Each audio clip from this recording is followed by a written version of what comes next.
성탄을 맞이하는 마음에 대해서 나누기를 원합니다. 오늘 많은 분들이 크리스마스를 맞이할 때에 지금서부터 지금서부터가 아니네요. 블랙 프라이데이서부터 벌써 이미 크리스마스 선물을 구하는 사람들이 있었습니다. 사이버 만데이도 마찬가지고 크리스마스 선물을 구하는 사람도 있고, 지금 인터넷을 보니까 많은 쇼핑하는 데 있어서 세일을 많이 하고 있습니다.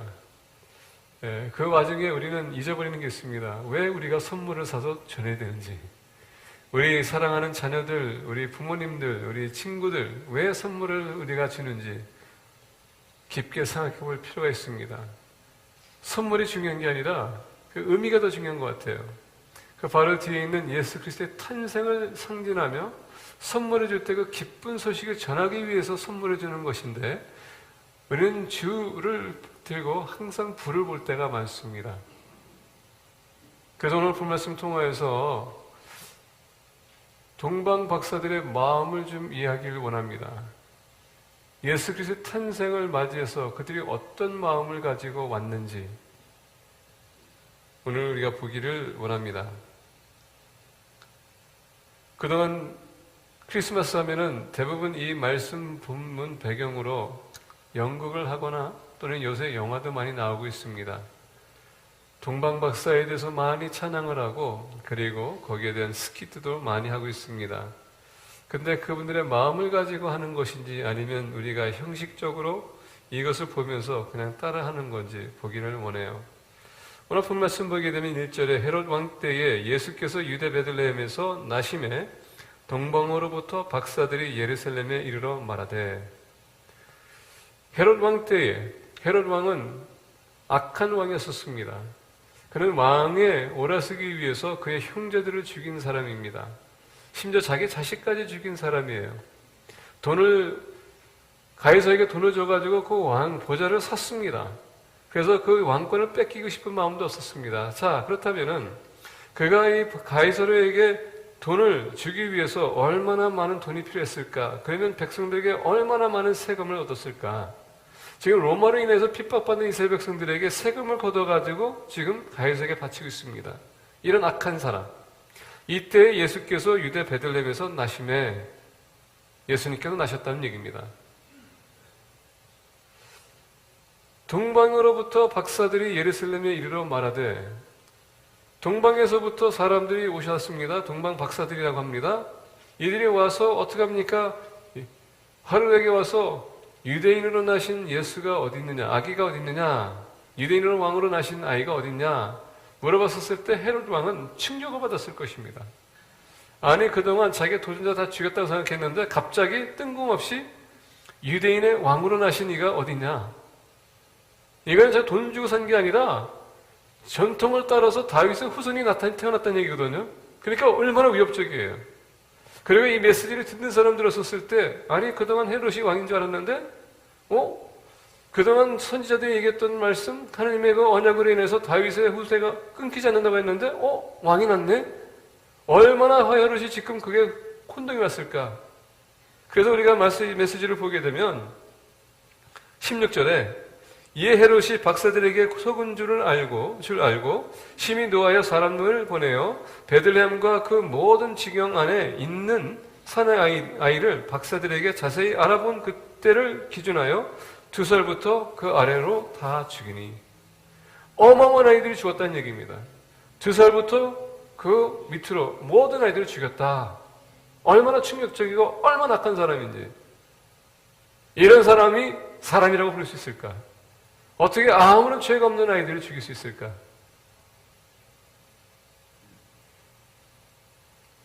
헤롯 왕 때에 예수께서 태어나셨습니다. 동방으로부터 박사들이 예루살렘에 이르러 말하되, 우리가 연극을 보거나 스킷을 보게 되면 항상 동방에서 박사가 3사람이 오는 것을 볼 수 있습니다. 근데 그때 당시에 여행할 때는 절대 3사람이 여행할 수 없는 것이고, 그 먼 여행을 하기 위해서는 많은 사람들이 같이 따라가야 됩니다. 그러다 보니까 여기에서는 200에서 한 300명 정도 같이 동행했다는 것을 알 수 있어요. 이 사람들 보호하기 위해서. 박사라고 하면은 이 사람들은 왕은 아닙니다. 왕자도 아니에요. 근데 그 나라에 아주 높은 위치에 있었던 그런 사람들이라는 얘기입니다. 근데 이들이 동방에서 왔다고 했습니다. 예루살렘도 아니고 이스라엘도 아니고 동방에서 왔다는 것은 우리가 알다시피 동쪽이 어딥니까? 바벨로니아 그쪽에서 왔다는 얘기예요. 근데 이 사람들이 유대인도 아닌데 어떻게 이렇게까지 예수님의 탄생을 알고 그들이 왔을까? 그래서 구약 신학자들을 보게 되면 다니엘이 그리고 그의 친구들이 같이 바벨론 포로 끌려갔었을 때에 그 후에 또 에스겔도 있고 여러 신자들이 있었습니다. 예수 그리스도의 메시아의 오심의 탄생에 대한 메시지를 계속 선포했고 예언을 했거든요. 그러다 보니까 이들이 그 얘기를 듣고 다니엘부터 계속 영했을 것입니다. 그리고 이들은 그 후로부터 계속 이 메시아를 기다리고 있었을 것입니다. 그래서 그들은 이 메시아를 만나고자 하는 그런 사모하는 마음이 있었다는 얘기입니다. 우리가 느헤미야를 보게 되면 느헤미야의 스룹바벨, 에스라 그리고 느헤미야 총회에서 바벨로니아에서 포로 생활했던 사람들이 2%만 돌아왔다고 했습니다. 나머지 사람들은 다 지금 이방 나라에 있었던 거예요. 몇 세대가 흘렀는지 모르지만은 그럼에도 불구하고 아직도 하나님을 사모하는 사람도 있고 말씀을 사모하는 사람도 있고 이 메시아가 올 거를 기다렸던 사람들이 계속 선지자들, 말씀을 선포하는 사람들 그 메시아의 메시지를 사모하면서 이 메시아가 올 것을 기다리고 있었다는 얘기입니다. 그 수많은 세월이 흐르면서도 그 말씀을 저버리지 않았던 사람들. 그래서 신학자들은 얘기합니다. 이분들이 그 먼 나라에서 대대로 전통을 이루고 전통을 지켰던 유대인들이 아닌가 이렇게까지 얘기해요. 동방으로부터 박사들이 예루살렘에 이르러 말하되 별이 비쳤다고 합니다. 2절 보니까 유대인의 왕으로 나신 이가 어디 계시냐? 우리가 동방에서 그의 별을 보고 그에게 경배하러 왔노라 하니 사모하는 마음이 있었더니 하나님께서 어떻습니까? 사모하는 사람들에게 별을 비췄다. 이 메시아가 나타나는 그 메시지를 사인을 보여줬다는 얘기입니다. 이상하지 않습니까? 예루살렘에서 그 별을 봐야 되는데 그게 아니라 동방에서 그 별이 나타났다. 이게 말이 됩니까? 이스라엘의 그 빛이 비쳐서 지금 그 낙인하신 예수님의 그 빛이 해야 되는데 그게 아니라 동방으로부터 지금 그들이 보고 계속 여행했다는 얘기입니다. 자, 오늘 본 말씀 읽어보니까 헤롯 왕 때 예수께서 유다 베들레헴에서 나심에 났다고 했습니다. 별이 비쳤습니다. 근데 쭉 내려가다 보면 9절에 박사들이 왕의 말을 듣고 갈새 동방에서 보던 그 별이 문득 앞서 인도하여 가다가 악이 있는 곳 위에 머물러 서 있는지라. 자, 여기서 보니까 악이라고 합니다. 근데 우리가 헬라어를 보니까 악이가 아니라 어린 아이란 얘기입니다. 그 다음에 무슨 얘기입니까? 별이 뜨고서 그들이 계속 오기까지 2년이라는 세월이 흘렀다는 얘기예요. 그래서 16절 보니까 2살 밑으로 다 죽였다. 그들이 많은 시간을 걸렸다는 얘기입니다. 그럼에도 불구하고 끊기지 않고 그들은 계속 이 메시아를 만나기 위해 그 사모하는 마음이 있었기 때문에 계속 별을 따라 그들은 준비하면서 왔다. 예수님을 만나기 위해서는 그런 준비된 마음이 필요해요. 사모하는 마음이 필요하다는 것입니다. 이들은 가족과 친척과 모든 사람들, 자기가 그동안 그들이 익숙했던 모든 것을 두고 낯선 나라를 그들이 왔습니다. 물론 그들이 모국이겠죠. 근데 그동안 멀리 있었기 때문에 그리고 전통을 따랐지만은 예루살렘 가고 싶은 그런 마음이 있었을 것입니다. 근데 그동안 올 수 없었던 일들. 그러나 주님을 만나기 위해서 그들은 계속 왔습니다. 위험도 무릅쓰고 사모하는 마음이 있으면 주님 앞에 나오는데 걸릴 것이 없다는 얘기예요. 막을 것이 없다는 얘기입니다. 그런 마음을 가지고 우리는 크리스마스를 맞이해야 돼요. 예수님의 탄생은 뭡니까? 우리에게 소망이 없는 자에게 소망을 주는 것, 생명이 없는 자에게 생명을 주는 것, 영생을 잃은 사람들이 영생을 다시 얻는 것이 크리스마스의 시작입니다. 그래서 사모하는 마음을 가지고 우리가 맞이해야 돼요. 여러분들 어떻습니까? 그동안 우리는 크리스마스 그러면 1년에 한 번의 이벤트, 끝나면 땡. 우리 세상은 다시 돌아가서 세상대로 우리 살아가면서 또 12월달이 오게 되면 우리가 다시 한번 기억하는 게 크리스마스. 하루가 아니라 매일마다 그런 사모하는 마음을 가지고 주님 앞에 나와야 됩니다. 그런 사람들에게는 오늘 말씀 보니까 빛이 인도했다. 하나님의 인도하심은 반드시 따르게 돼 있어요. 크리스마스 향한 마음, 하나님을 사모하는 마음이 있어야 됩니다. 두 번째 오늘 말씀 보겠습니다. 2절서부터 8절을 보겠습니다. 유대인의 왕으로 나신 이가 어디 계시냐? 우리가 동방에서 그 별을 보고 그에게 경배하러 왔노라 하니 헤롯 왕과 온 예루살렘이 듣고 소동한지라. 왕이 모든 제사장과 백성의 서기관들을 모아 그리스도가 어디서 나겠느냐 물으니 이르되 유대 베들레헴이오니 이는 선지자로 이렇게 기록된 바 또 유대 땅 베들레헴아 너는 유대 고을 중에서 가장 작지 아니하도다. 내게서 난 한 다스리는 자가 나와서 내 백성 이스라엘의 목자가 되리라 하였습니다. 이에 헤롯이 가만히 박사들을 불러 별이 나타난 때를 자세히 묻고 베들레헴으로 보내며 이르되 가서 아기에 대하여 자세히 알아보고 찾거든 내게 구하여 나도 가서 그에게 경배하게 하라. 자, 오늘 본 말씀 2절에서 보니까 유대인의 왕으로 나신 이가 어디 계시냐? 이때 당시에 로마인이 유대인들한테 이렇게 표현했다면 그건 모독적인 말입니다. 왜? 유대인들을 무시했기 때문에. 유대인의 왕이라는 것은 완전히 그들 무시하고 왕이 없는 나라이기 때문에 무슨 왕이 있겠느냐 그런 얘기예요. 너희들은 왕을 다룰 수 있는 그런 조건이 있는 나라가 아니다. 너희들이 우리에게 포로나 마찬가지다 그 얘기예요. 근데 동방에서 온 사람들이 지금 유대인의 왕으로 나신 이가 어디 계시냐? 이거는 로마인들도 아니고 지금 동방에서 왔기 때문에 뭐가 좀 틀린 사람들입니다. 더 나가서 이 동방 박사들이 지금 그때 당시에 로마가 계속 지배하고 있었는데 이렇게까지 유대인의 왕으로 나신 이가 어디냐 했을 때는 이건 모독적인 말이에요. 반란적인 말이고 쿠데타를 일으키겠다는 얘기예요. 근데 그게 신경 쓰지 않고 계시지 않고 이가 어디 계시냐? 우리가 동방에서 그의 별을 보고 그에게 경배하러 왔노라 하니 야 동방에는 왕이 없었을까요? 근데 다 무시하고 지금 누굴 만나러 왔습니까? 유대인의 왕으로 나신 이가 어디냐 했을 때 지금 유대인의 왕이 아닌 메시아를 만나러 왔다는 얘기입니다. 하느님의 아들, 인류를 구원하는 하나님, 그분을 만나러 왔다는 얘기입니다. 우리가 무릅쓰고 여기까지 왔습니다. 어디 계십니까? 근데 헤롯과 예루살렘에 있는 사람들의 반응은 참 재밌습니다. 헤롯 왕과 온 예루살렘이 듣고 소동한지라. 헤롯 왕은 본인의 왕권에 대해서 지금 도전받은 겁니다. 위협이 생겼어요. 자, 위협이 받았다면 어떻게 합니까? 백성들은 어떻게 했습니까? 왕이 지금 분노가 생겼는데 이 악한 왕이 수많은 사람 죽였는데 우리도 지금 이거 가만히 있어야 되는 일이 아니구나. 소동했다. 영어를 보게 되면 disturbed, 헬라어를 보게 되면 혼동이 왔다는 얘기예요. 지금 불안해지고 있다는 얘기입니다. 왕이 모든 대제사장과 백성의 서기관들을 모아 그리스도가 어디서 나겠느냐 물으니 이르되 유대 베들레헴이오니 이는 선지자로 이렇게 기록된 바. 지금 이들이 모여가지고 어떻게 합니까? 구약을 돌아가지고서는 너도 이거 봐 찾아봐 했더니 모든 사람들이 한꺼번에 모여가지고 어떻게 합니까? 계속 보고 있습니다. 그랬더니 미가 5장 2절에 보니까 이 말씀이 등극합니다. 그게 뭡니까?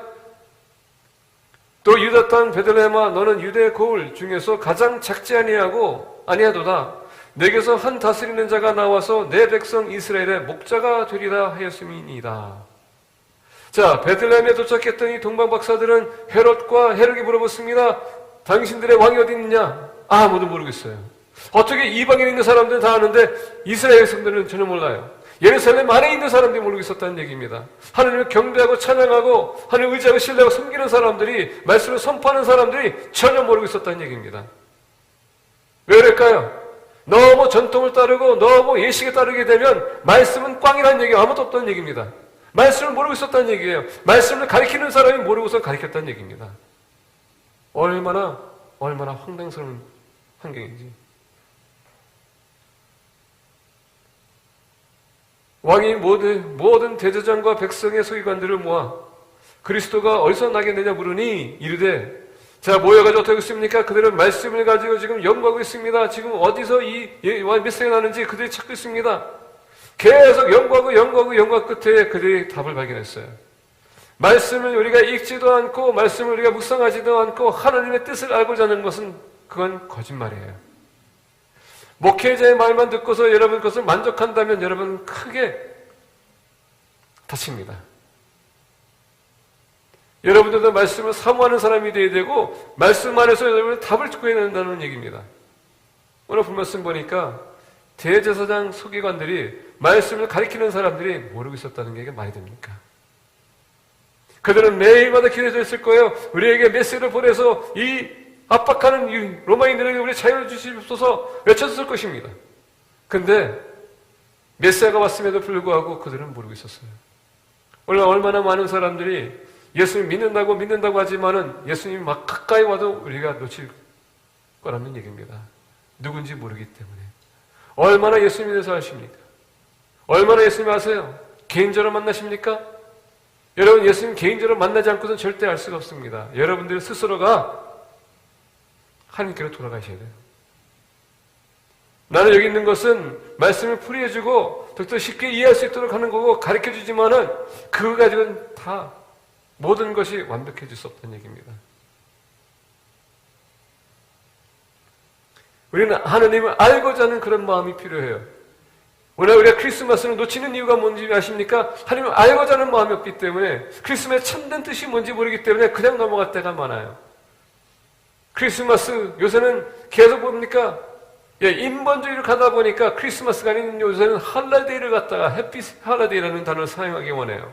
근데 여러분 잊지 말아야 될 것은 뭔지 아십니까? 그 할라데이라는 것은 딱 두 가지로 나누면은 홀리데이예요. 거룩한 날이라는 얘기입니다. 주님을 위해서 구별된 날,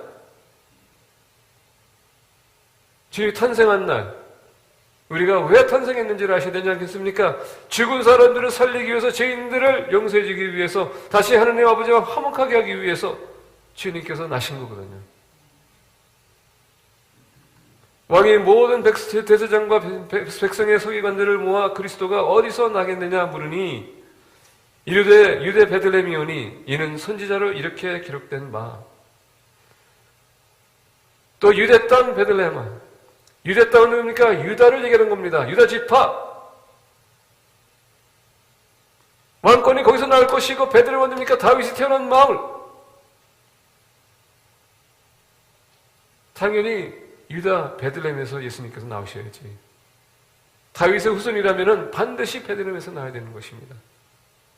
그리고 예언적인 말씀이 그렇게 선포했기 때문에 말씀이 이루어지는 것입니다. 참 중요해요. 베들레헴이라는 단어는 뭡니까? 빵집이라는 뜻입니다. 빵집. 왜 이렇게까지 하나님께서 베들레헴이라고 했을까요? 야곱의 약속이 어디입니까? 베델입니다.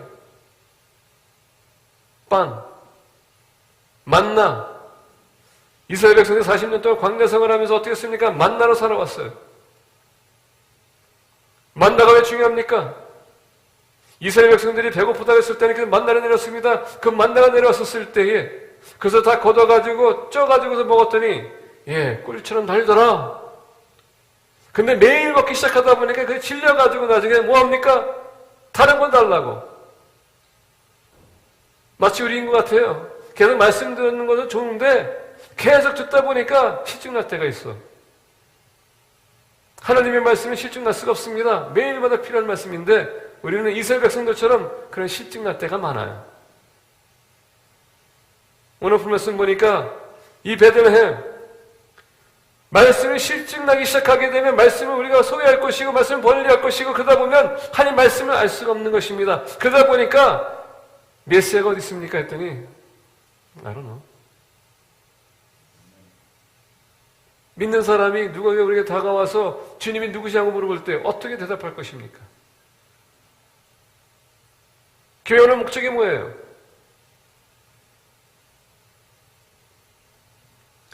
유대 땅 베들레헴이야 너는 유대 거울 중에서 가장 작지 아니하도다. 내게서 한 다스리는 자가 나와서 내 백성 이스라엘의 목자가 되리라 하였음이니라. 이에 헤롯이 가만히 박사들을 불러 별이 나타난 때를 자세히 묻고, 지금 헤롯도요 알고자 하는 마음이 있어요. 근데 헤롯은 알고자 하는 마음은 뭡니까? 예수님을 죽이기 위해서 알고자 했던 것이고, 이들은 예수님이 어디 계신 알고 만나기 위해서, 경배하기 위해서 알고자 했던 것입니다. 여러분들 예수님 알고자 하십니까? 그런 마음이 있으세요? 경배하기 위해서 아니면 그걸 죽이기 위해서입니까? 우리 이상하게도 믿는 사람들이 믿는다고 하지만은 우리 말씀이란 말씀을 들으면서도 우리는 말씀이 하지 말라는 거 다 할 때가 많아. 그거 주님 죽이는 거예요. 거짓말하지 말라, 컴플레인하지 말라, 비난하지 말라, 악한 말 사용하지 말라, 여러 가지 많은데 우리는 하지 말라는 것을 계속 할 때가 많아. 근데 여러분, 그게 주님 죽이는 거예요. 경배하기 위해서 한다면 변하는 마음과 사모하는 마음은 열매 맺는 그런 삶이 나타나야 된다는 얘기예요. 이에 헤롯이 가만히 박사들을 불러 별이 나타난 때를 자세히 묻고, 이때서야 헤롯이 어떻게 합니까? 별이 언제 나타났습니까? 동방에서 나타났는데 지금 예루살렘에는 지금 하나님께서 나타내 비춰야 될 곳은 비치지 않았다는 얘기입니다. 사인이 없었어요. 근데 이 동방 박사들은 사인을 캐쳤다는 얘기입니다. 분별력이 필요해요. 분별력이 어떻게 생깁니까? 말씀을 우리가 알 때 생기는 것입니다. 근데 그 말씀을 안다는 것은 요한복음 1장 돌아보니까 최초의 말씀이 계시니라, 그 말씀이 하나님과 함께 계셨고 그 말씀이 곧 하나님이시라. 주님이세요. 그분을 알고자 우리는 노력해야 돼요. 그러면 참 크리스마스가 우리가 더욱더 의미가 있는 것입니다. 박사들은 별을 봤는데 이들은 보지 못했어요. 얼마나 수치스러워. 아니, 우리는 여태까지 보고 따라왔는데 당신들 못 봤습니까? 만약에 이렇게 이렇게 질문했다면 얼마나 부끄럽겠어요. 아니, 당신이 여태까지 예수님 영접했는데, 믿었는데 그것도 몰라? 얼마나 수치스럽습니까? 그러다 보니까 오늘날 예수님을 우리가 대체하는 것 같아요. 선물로, 다른 좋은 것으로, 다른 행동으로. 베들레헴으로 보내며 이르되 가서 아기에 대하여 자세히 알아보고 찾거든 내게 구하여 나도 가서 그에게 경배하게 하라.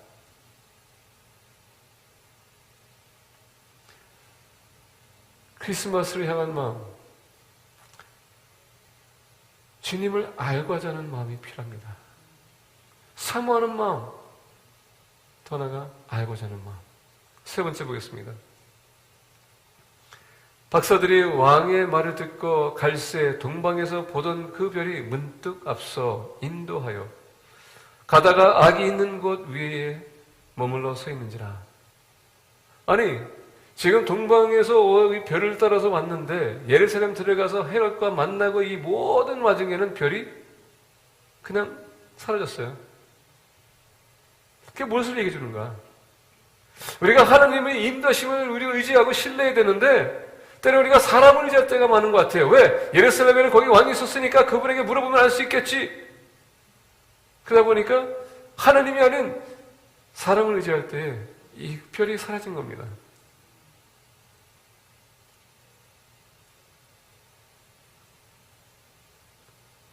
박사들이 왕의 말을 듣고 갈새 동방에서 보던 그 별이 문득 앞서 인도하여, 어떤 면에서 보게 되면 또 하나님께서 그 별을 가린 것은 헤롯과 대제사장들과 이 사람들이 아직 맞이할 준비가 안 됐기 때문에 그 별을 가릴 수도 있어요. 더 나아가 아까 말씀드린 것처럼 헤롯은 얼마나 악한 사람이면 예수님을 죽이고자 했던 그 계획을 세우고 박사들을 보냈거든요. 만약에 주님이 있는 것을 헤롯이 알았다면 아까 16절에 보니까 그 많은 자를 죽였는데 주님도 죽였다라면 크리스마스 소리가 거기서 끝나는 거예요. 근데 하나님의 계획은 우리가 막을 수 없어요. 그래서 하나님께서 별을 잠시 멈추게 하고 나왔더니 다시 별이 나왔더라. 10절 보니까 그들이 별을 보고 매우 크게 기뻐하더라. 왜? 하나님의 인도하심이 다시 그들과 함께 있었기 때문에, 섭리가 함께 있었기 때문에. 여러분, 그리스도의 마음은 어떤 마음인가? 기쁜 마음이 우리에게 있어야 된다는 얘기예요. 주님을 만날 수 있다는 것, 맞을 수 있다는 것. 그래서 여러분 말씀을 11절 보니까 집에 들어가 아기와 그의 어머니 마리아가 함께 있는 것을 보고, 자, 별을 보고 크게 기뻤다기보다도 그 별이 지금 어디로 인됐습니까? 아기가 있는 것, 아기를 보는 순간에 그들이 기뻐했다. 왜? 9절 보니까 박사들이 왕의 말을 듣고 갈새 동방에서 보던 그 별이 문득 앞서 인도하여 가다가 아기 있는 곳에 머물러 서 있는지라. 그 별이 인도했기 때문에, 아기를 봤기 때문에 그들은 기뻐했던 겁니다. 왜? 이제 드디어 메시아를 만났구나. 왕 중의 왕, 주 중의 주, 하나님의 아들이 우리 앞에 바로 있구나. 별을 보고 감사했지만 더 감사한 건 뭡니까? 그 별이 그들을 인도했기 때문에, 하나님이 인도했기 때문에. 오늘 많은 사람들은 주님의, 여러분, 크리스마스의 주된 목적이 그 예수인데 우리는 때로는 엉뚱한 데 볼 때가 많아요. 아기를 봐야 되는데 별을 볼 때가 많다는 얘기입니다. 아기는 바로 앞에 있는데. 그러다 보니까 크리스마스가 다가와도 우리는 포커스가 선물이에요. 우리 아이들이 크리스마스 때, 생일 때 항상 원하는 선물이 있을 겁니다. 여러분 그 선물 사주십니까? 사주면은, 그 1년 동안은 걔네들이 아무 말 안 해. 근데 원하는 선물이 아니라 원치 않는 선물을 사줬을 때는 1년 동안 내내 그것을 가지고 뭐라 그럴까. 그리고 우리의 삶을 더 힘들게 해, 아이들이. 포커스를 놓치는 게 뭐냐? 내 생일이고 크리스마스인데 선물이 때로는 포커스가 된다는 얘기예요. 부모님의 마음을 보지 않고. 주님이 포커스라면 여러분, 우리가 중요한 게 아니에요. 방법이 중요한 게 아닙니다. 포커스가 바로 주님이세요.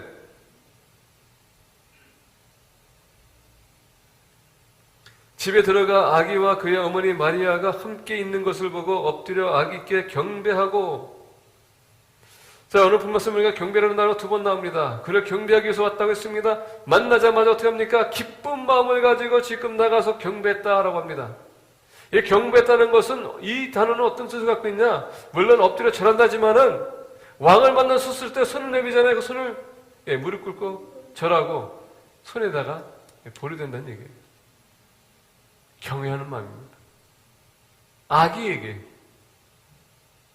아마 따로 어떤 무리들이 보고서는 좀 이상하게 생각할지도 모릅니다. It's okay. 사람들이 어떻게 생각하든 중요한 것이 아니라 내가 하나님 만나고, 여러분 주님 만나고 주님과 내가 관계를 맺는 게 더 중요하다는 것을 잊어서는 안 돼요. 근데 우리는 항상 사람들이 무슨 말 할까 거기에 신경 쓸 때가 많아. 그런 마음을 가지고 주님을 만나기 힘들 겁니다. 순수한 만남이 아닌 부분적인 만남은 될 수 있어요. 내 자신을 관리되기 때문에. 이거 어떻게 될까? 오늘 본말씀 보니까 경배하되, 그게 그냥 경배한 게 아닙니다. 법의 함과 함을 열어 황금과 유황과 몰약을 예물로 드리니라. 기쁜 마음으로 드리는 모습을 여러분 보십니까? 이것을 그들이 바치기 위해서 얼마나 오랜 동안 준비했는지 모릅니다. 그들이 오기까지 2년 걸렸을 때고 하는데, 그게 기본적으로 이번 2년인데, 이 메시아적인 메시지를 그들이 생각하면서 얼마나 오래전서부터 이것을 그들이 준비해왔을까? 한번 생각해 봤습니까? 주님 만나기 위해서 나오는데 여러분, 그런 준비가 필요하다는 얘기입니다. 거기 주님을 만나는데, 하나님을 만나는데 우리가 대충대충 해서는 안 되지 않겠습니까? 항상 준비된 마음을 가지고. 오늘 본 말씀 보니까 그냥 바친 게 아닙니다. 황금은 예수님의 롤십, 왕이신 하나님을 인정하는 것. 황금은 뭡니까? 여기서 보니까 유향은 뭡니까? 제사 드릴 때 향을 태우기 위한 제사장의 역할을 하기 위한 주님, 여러분들과 저를 중보하기 위한 주님을 상징하는 것. 몰약을 보니까 죽은 사람들을, 붕대를 갚기 전에 시체를 깨끗하게 처리하기 위해서 바르는 몰약. 예수님의 죽으심, 여러분들과 저의 죄를 위해서 죽으실 주님, 그것을 이미 그들은 다 계획하고 철저하게 준비하고 와서 바쳤다는 얘기예요. 크리스마스는 바로 그겁니다. 왕이신 하나님께서 우리와 함께 하신다는 것. 우리를 다시 하나님과 관계를 회복시키기 위해서 중보 역할을 해주신 주님, 우리의 죄에서 구원하기 위해 영생을 주기 위해서 오신 주님, 그게 크리스마스의 시작이에요. 그것을 우리가 바라보는 것이고, 그것을 우리가 맞이하는 것이고, 우리가 셀레브레이트 할 것이 바로 크리스마스입니다. 우리는 하나님으로부터 가장 위대한 선물을 받았어요. 그게 바로 주님이십니다. 우리가 드릴 것은 뭡니까? 오늘 박사들이 얘기합니다. 그를 경외하며 그의 관계에 우리가 다시 들어가며 그가 주신 영생을 우리가 간직하는 겁니다.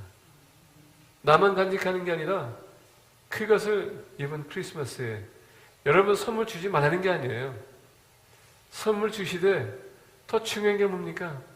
왜 그 선물을 주는 것인지, 크리스마스의 그 핵심적인 메시지, 여러분들과 저를 살리시기 위해서 오신 주님, 영생을 주기 위해서 오신 주님, 그분이 우리에게 오셨다. 12절 보니까 그들은 꿈의 헤론 세계로 돌아가지 말라 지시하심을 받아 다른 길로 고국에 돌아가니라. 그들이 2년 전에 시작했던 여행이 예수님 만나고 끝난 게 아닙니다. 다시 고국으로 돌아가야 될 텐데 헤롯을 만났다면 죽었을 거예요. 그랬더니 하나님께서 어떻게 합니까? 다시 고국으로 돌아갈 수 있는 길까지 예배하신 하나님. 그건 무슨 얘기냐?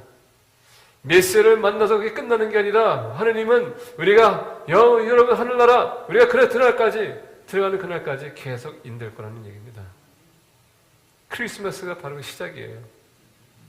주님 앞에 쓸 때가 그게 끝입니다. 이 메시지를 우리 가족들에게, 친척들에게, 우리 이웃들에게 나누는 공동체 되어 축복합니다. 기도하겠습니다.